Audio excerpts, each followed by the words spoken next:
Take me back to Geno Stone's days at Newcastle. What made him exceptional? Well, Gino was definitely a winner.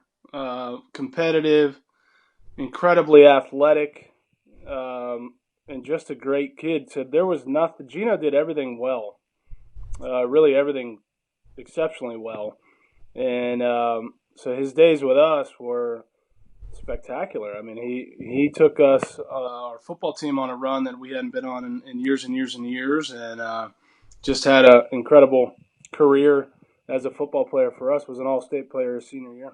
Mhm. Obviously, you say he did a lot of things well. You used him a lot of different ways. I mean, he didn't get a whole lot of breaks, and from what I saw, he played special teams and obviously started on both sides of the ball, and played some quarterback, which was about as important as it gets. He did, yeah, he did it all. Gino scored 34 touchdowns his senior year. So he threw for 16. He rushed for 14. He had 2 interception returns for touchdowns and 2 punt returns for touchdowns. So he scored in any way you could do it. And then defensively, he has our school record. He had 10 interceptions that season. So even in high school football today, where people are throwing the ball more, you're not seeing the ball's just not in the air that much. And anytime it was around him, he put it in his back pocket. So yeah, he's as good as ever played at Newcastle, no question. That's saying something, because there's been some kids, especially kids that you've seen. But when you talk about his versatility, not only did he play all those different positions, but he was also a 3-year letterman in track and basketball. So from an athletic standpoint, I know there's a lot of comparisons that are going to happen to a kid that came before him, Malik Hooker, who was also very versatile. Do you see parallels between those two, or is there a difference between their skill sets?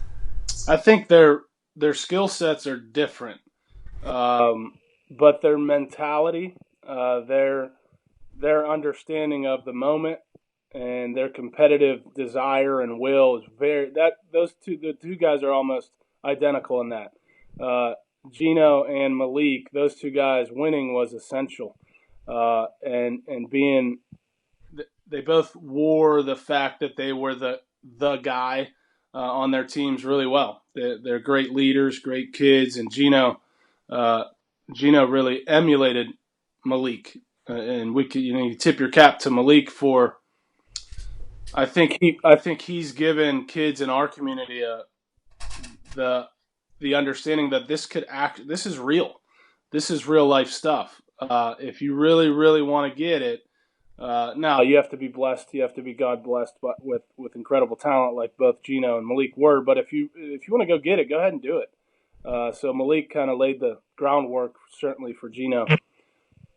What was Geno's recruiting process like? Because I mean, it didn't take long for him to start making an impact in the Big Ten. You know what I mean? So were there some schools that kind of passed on him, or maybe didn't understand how he translated and probably now regret that move?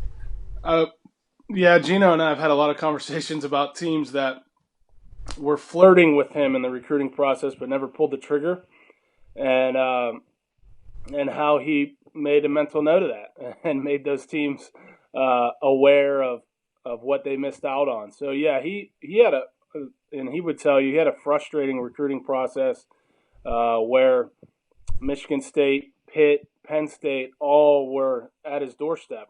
All had done everything but offer him a full scholarship to play for their football team, and for a bunch of different reasons, those things never came through. And then Iowa, really late in the process, Iowa came through and was like, hey, why does this guy not have 25 scholarship offers? And we're like, we don't know.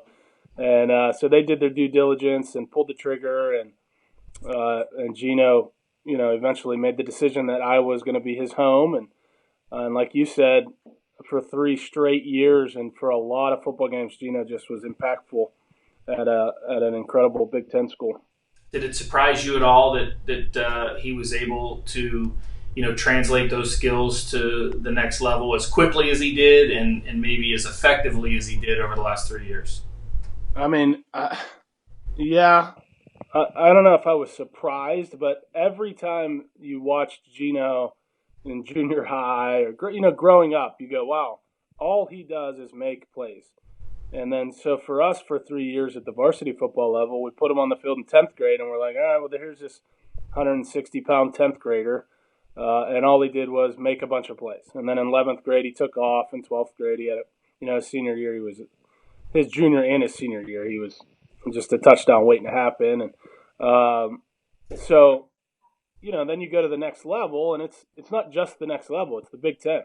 But I think the fact that right about that time Malik had taken off, and you go, well, you know, Geno and Malik and Marcus, those guys were like brothers. They grew up right next to each other. So I think to a certain degree, Geno goes, well, all right, if Malik can kill it, I could do this. Why not? And so were we surprised? More just thrilled. You go, wow, Geno's doing what Geno does on the biggest stage, one of the biggest stages there are. So when you see his talent, when you see his skill set, does Geno Stone translate well to the next level, to the NFL? Well, I mean, if you just break it down to that common denominator of making plays, I think if you're a playmaker, that's going to bode well in any league that you're in. And so I think the fact that he does everything right, I think the fit that he had at Iowa, um, I think those guys mold a particular style of football player in the NFL.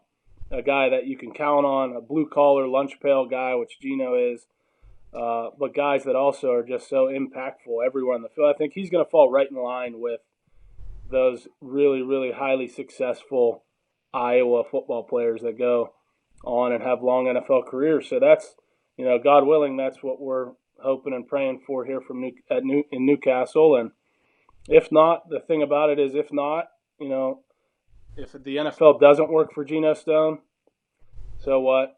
The kid's just so brilliant and talented and good looking, and I mean he's got everything. He has everything. And so if it doesn't work out in football, the guy's going to be an incredible, you know, husband and father and professional and something. So we're just proud that we had a chance to see him grow up, and we get a chance to watch him, take a swing at the NFL. And knowing Geno, he's going to do pretty well. Before I let you go, give me one story about Geno Stone that maybe shines a light on him that maybe people wouldn't understand during his time at Newcastle. Was there anything that kind of stood out or something that you remembered about his high school days?